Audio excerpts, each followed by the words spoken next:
You're lying. He would never cheat on me, with her of all people.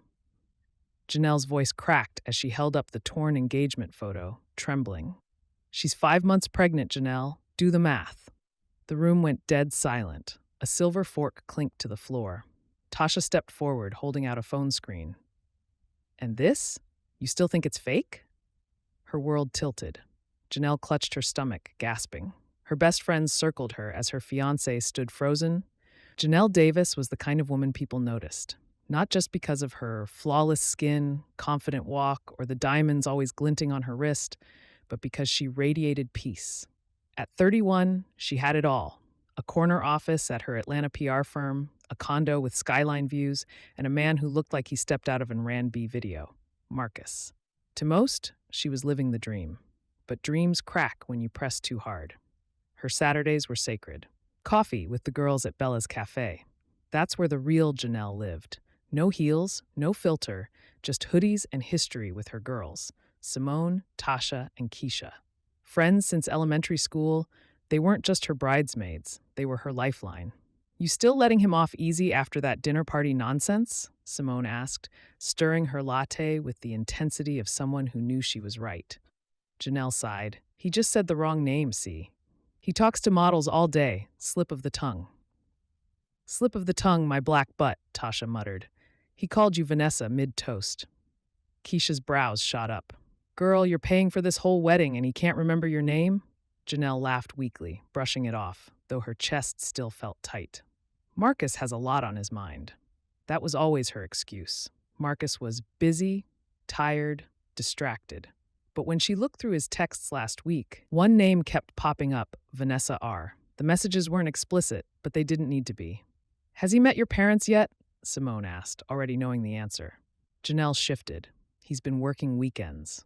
All this money, all this time, Tasha said, leaning in, and he's still acting like he's doing you a favor. That stung, but she stayed silent. They were just protective, she told herself.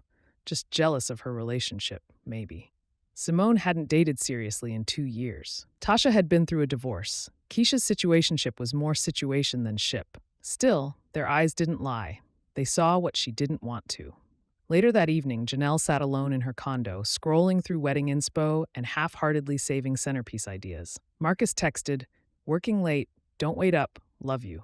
She stared at the message. No heart, no emoji, just words. Then her phone buzzed again. Tasha, a video message. She hesitated, then played it.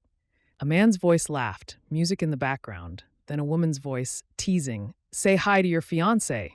The camera flipped. Marcus, shirtless, grinning, his arm around a woman who looked exactly like her worst fear. Vanessa. Janelle dropped the phone. The next day, she didn't show up to Bella's Cafe. No calls, no texts, ghosted. Her girls knew something was up. You think she saw it? Keisha asked, biting her lip. She saw it, Tasha said. I sent it, and I don't regret it. Simone frowned.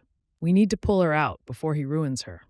They didn't know it yet, but this wasn't just about one man. There were bigger secrets, deep cracks, and Janelle's perfect life was about to fall apart in front of everyone. Janelle stayed in bed for 2 days, no calls, no makeup, just raw silence. She replayed the video on loop like torture. Marcus, laughing, Vanessa touching his chest, that one line. Say hi to your fiancé, echoed like a siren in her head. He hadn't even denied it. When she finally texted him, it was simple. We need to talk. He responded 6 hours later. About what? That's what broke her. By Sunday, she was back at Bella's Cafe, wearing oversized shades and no jewelry. The girls paused their usual banter when they saw her. Girl, Tasha whispered, reaching out. You okay? Janelle nodded slowly, voice hollow. No, but I will be. Simone looked her over. You want to talk about it? Janelle shook her head. Not here. Later that night, they gathered at Keisha's place. Wine, sweatpants, silence. Then Janelle spoke. I paid the venue deposit, she said flatly. 20 grand, non-refundable. Tasha spat out her drink. 20? Are you kidding? He said we'd split it, Janelle continued, but he never sent the money. You're telling me, Simone snapped. You put down 20 G's and he's out here rubbing up on Vanessa from HR? Janelle winced. She doesn't work with him anymore. She hesitated. She's pregnant. Dead silence. Tasha's wine glass cracked in her hand. He told you that? Keisha finally asked. No, her Instagram did. Simone stood up, pacing. I swear, if I see this man on the street, Janelle cut in, quiet but steady. It gets worse. My mom already sent out the invitations. Oh, hell no, Tasha barked. We calling this off, right now. But Janelle stared into her glass. What if I just go through with it? Keisha blinked. Come again? It's too late to pull everything back. The vendors, my mom's reputation. We've already been in Essence weddings online. Tasha jumped up. So your mom's reputation is more important than your sanity? No, Janelle whispered. But I need time to figure this out. That's when Simone's phone buzzed. A message from a cousin who worked at a luxury hotel downtown. She frowned. Marcus just checked into the St. Lucia Grand. With who? Simone turned the phone around. It was a blurry photo from the front desk security feed. Marcus, Vanessa, her belly clearly showing. Oh, he's bold, Keisha whispered. Tasha stood, snatching her coat. Let's go, now. Simone grabbed her arm. Not yet. We need to be smart. Janelle didn't move. She just stared at the photo. Then she said, let's wait. Let him think I don't know. The others blinked. Wait for what? Keisha asked. A fire lit behind Janelle's eyes. The perfect moment. I'm not going to scream. I'm going to ruin him. The energy in the room shifted. For the first time, she didn't look broken. She looked dangerous. The following Friday was Janelle and Marcus's engagement party. It was a black tie rooftop event. Everything she'd dreamed of when she thought her life was going somewhere. Now, it felt like a performance. Her dress was champagne satin. Her smile was glass. Every step she took beside Marcus, her heart screamed, he thinks I don't know. The girls were watching from all corners of the room. Keisha handled the playlist. Simone managed the guest list. Tasha had a plan. Because Janelle wasn't just going to call it off. She was going to make him confess, in front of everyone. Ladies and gentlemen, the host called, tapping his glass. Please raise your glasses for a toast to the future Mr. and Mrs. Davis. Applause. Camera flashes. A spotlight on the couple. Janelle smiled tightly, lifting her glass. Marcus leaned in, whispering, You look beautiful, babe. She didn't respond, just turned to the crowd. I want to thank everyone for being here, she said, her voice calm. This journey has been enlightening. People chuckled. Marcus grinned, tightening his grip on her waist. But tonight isn't just about celebrating love. It's about truth. Tasha appeared by the mic stand holding a gift box. We have a little surprise, she announced. Marcus frowned. What's that? Janelle opened the box and pulled out a manila envelope. She handed it to Marcus. What's this? He asked. She stepped back. Read it. He opened it. Inside, screenshots of texts, hotel bookings, Vanessa's Instagram post, and a printed image of the ultrasound with Marcus W. listed as the father. The crowd went dead silent. A few gasped. One older aunt dropped her glass. Marcus's face turned chalk white. Is this some kind of joke? He stammered. No, Marcus, Janelle said, loud and clear. This is the punchline. He turned toward the crowd, desperate. Babe, I don't know how she got this. She's lying. Tasha rolled her eyes. Your location data doesn't lie, Simone added. Neither do hotel receipts under your company card. People started whispering. Phones came out. Keisha filmed the whole thing. Then from the back, a voice rang out. That's not even the whole story. Everyone turned. Vanessa stepped into the light, wearing a tight maternity dress and zero shame. He told me he was single. Said y'all were on a break. Marcus shouted. You weren't supposed to come here. Oh, but I did, Vanessa said, placing her hand on her belly. And you better believe I'll come for that child support too. Gasps. Janelle watched him squirm, watched his mother sink into her chair, watched her father shake his head and walk out. She felt nothing, just calm. Marcus reached for her. Baby, please. She stepped back. We're done. The DJ cut the music. Tasha walked up beside her. Let's go, sis. You just made history. As they left the rooftop, cameras still rolling, Janelle knew her life was burning. But sometimes, the only way out is through fire. The fallout was immediate. Marcus's law firm put him on indefinite leave. His mother stopped speaking to him. Vanessa started a TikTok series called Pregnant and Played, which went viral overnight. But Janelle, she disappeared. For 2 weeks, no one could reach her, not even the girls. Then, one Sunday afternoon, Simone got a group text. Bella's Cafe, noon, no questions. The girls arrived early, jittery with nerves. When Janelle finally walked in, they stared. She wasn't broken, she was glowing, hair slicked back, face bare but radiant. wearing black like it was armor. Keisha gasped. "You look different." "I am different," Janelle said, sitting down, "and I have something to tell y'all." She pulled out a red folder and placed it in the center of the table. Inside, contracts, receipts, photos, screenshots. "What is all this?" Tasha asked, flipping through. "I've been investigating Marcus for 3 months," Janelle said calmly. "I knew he was cheating. I just didn't know how deep it went." Simone blinked. "Wait, so the video? Vanessa? The hotel? You weren't shocked?" Janelle shook her head. "That was just the tip. Marcus is in debt. Deep debt. He's been using me to prop up his image to land high-dollar clients." Keisha froze. "What?" "He maxed out his Amex last summer, got dropped from a major case, and he only proposed because my mom's business gave him access to new networks." Tasha slammed the table.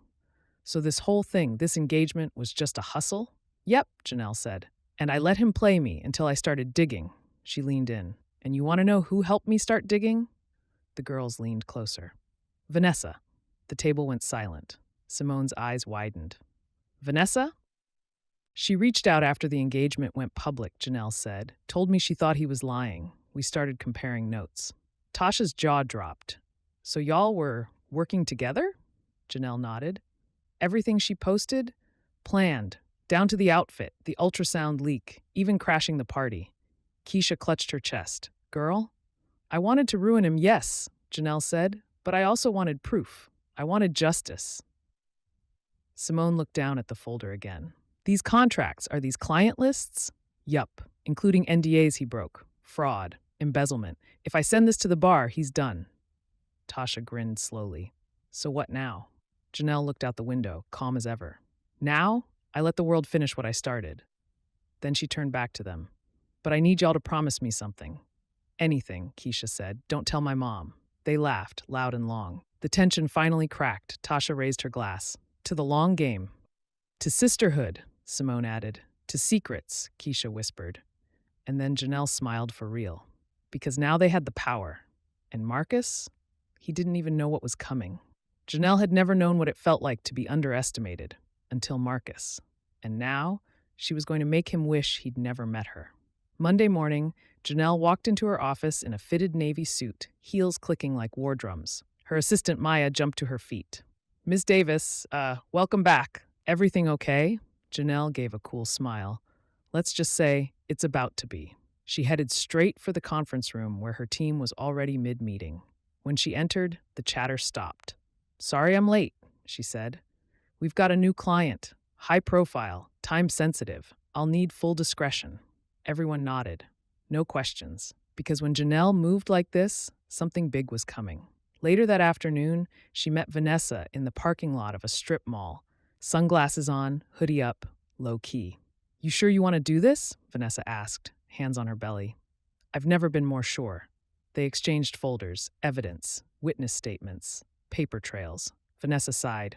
"For the record, I didn't know he was engaged when we got together. He told me y'all broke up." "I know," Janelle said softly. "That's why I believe you." There was a pause. "Do you think he ever really loved either of us?" Vanessa asked. Janelle didn't answer. She just opened her car door. "Honestly," she said before getting in, "he only ever loved himself." That night, the girls gathered again. Simone came with a USB drive. Keisha brought a burner phone. Tasha, of course, had bail money, just in case. "Tomorrow," Janelle said, "we release the footage, the receipts, everything." Simone asked, "You want this public?" Janelle looked her dead in the eye. "I want everyone to know." And so they launched the campaign. A cryptic Instagram account went live at Who Is Marcus Really? First post, a side-by-side of Marcus's perfect fiancé photos with Janelle and the hotel check-in shot with Vanessa. Caption, "Lies, deceit, baby on the way. Stay tuned." By noon, it had 20K followers. They timed it with the anonymous tip to the state bar, emails to Marcus's biggest clients, and a leak to a gossip blog that specialized in scandalous takedowns. By 3 p.m., Marcus was trending. Hashtag Marcus exposed news anchors called it a career-destroying PR storm. His firm released a statement. No comment at this time. But the best part? He had no idea it was Janelle behind it, until she sent the final blow. A bouquet of dead roses delivered to his penthouse, with a card that read, "For richer or poorer, in fraud and in lies, J." He called her 22 times. She never picked up. Tasha clapped when she saw the call log. Now that's the kind of silence I live for. But Janelle knew something was coming. Marcus wouldn't go down easy. That night, as she stepped into her condo, her phone buzzed. A blocked number. She almost ignored it, then answered. "You think you won?" Marcus's voice hissed. "You just made the biggest mistake of your life." Janelle smiled, eyes calm. "No," she whispered. "I made the first move." Click. It started with an email. Subject line, "Urgent legal notice, defamation." Janelle stared at the PDF on her screen, heart pounding. Marcus was suing her for defamation, breach of privacy, and malicious intent to destroy his professional reputation. Tasha read over her shoulder and nearly flipped the desk. "Oh, he's mad now." Simone snatched the mouse. "Where's the lie in anything we posted?" "He's bluffing," Keisha said. "Classic power move. File a lawsuit to scare you quiet." But Janelle wasn't quiet. Not anymore. Still, the letter was real. The court date was real. And Marcus had money for lawyers, more than she did. The next day, her boss pulled her into his office. "I've been advised to put you on leave, Janelle, just until the situation cools down." She nodded, numb. "I understand." Outside, cameras were waiting, a local news van, a blogger live streaming. "Miss Davis, is it true your fiancé cheated and fathered a child during your engagement? Do you regret posting the evidence? Is it all just a publicity stunt?" She said nothing, just walked through the noise like it didn't touch her. But it did. By the time she got home, she was exhausted. Not just physically, but spiritually. She collapsed on the couch, phone lighting up with group texts. "Need us to pull up?" "I got wine and rage." "We ride at dawn." Janelle smiled weakly, but she didn't answer. Not yet. She needed a minute. Then her doorbell rang. She opened it to find her mother, elegant, proud, uninvited. "You couldn't have warned me?" her mom asked coldly. Janelle blinked. "Warned you? Every woman at my church thinks I raised a fool. You're viral, Janelle. Viral. I didn't ask to be lied to, or played, or humiliated. But you didn't have to broadcast it." Janelle felt her chest tighten. "So I should have just stayed quiet? Married a liar for the sake of appearances?" Her mother's silence said enough. Janelle's voice dropped. "You care more about how this looks than how I feel. I care about our name, our legacy. You didn't grow up poor, Janelle. We built a life." "No, you built a mask," Janelle snapped, "and I'm done wearing it." Her mother flinched, just slightly, then turned on her heel and walked out. Janelle locked the door behind her and slumped to the floor. So now she was jobless, sued, and possibly disowned. She stared up at the ceiling, whispering, "What am I even fighting for?" Her phone buzzed again. This time it was a DM. From a name she didn't recognize, Tracy B. 1992. Message. "You don't know me, but I saw your posts. I have something that might help you. Marcus did the same thing to me 2 years ago. I have receipts. Want them?" Janelle blinked, typed back, "Yes, everything." She had no idea who Tracy was. But something told her this storm wasn't over.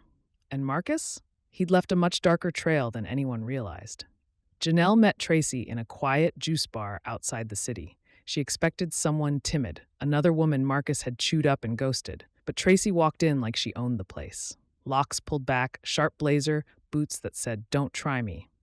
"You're Janelle," she said, sliding into the seat. "You're Tracy." "Unfortunately, yeah," Tracy said, pulling out a folder thick with screenshots and bank statements. "Marcus dated me 2 years ago. Same game. Told me he was single, borrowed $5,000, then ghosted me once I asked for it back." Janelle flipped through the pages. Venmo transfers, texts, even a fake business proposal. "He had me thinking we were starting a company together," Tracy said. "Turns out he used it to pitch a client and put his name on my work." Janelle's hands shook. "So he's been doing this for years?" "Serial grifter," Tracy said, sipping her smoothie. "And women like us? Smart, polished, successful? We're his targets. We're cover." Janelle looked up. "You want to go public?" Tracy smirked. "Why do you think I called you?" That night, Who is Marcus Really posted again. A thread titled, "Pattern or Predator? Let's Talk History." Post after post, Tracy's story, screenshots, proof of financial manipulation, emotional abuse. Another woman even commented, he did the same to me in 2018. By morning, the story was everywhere. News anchors started calling Marcus a con artist in a tailored suit. His firm scrubbed him from their website. And Janelle, she got a call from The View. "Would you be willing to do a segment?" the producer asked. It's time we talk about high-functioning manipulators. Janelle declined, for now. She wasn't done building her case.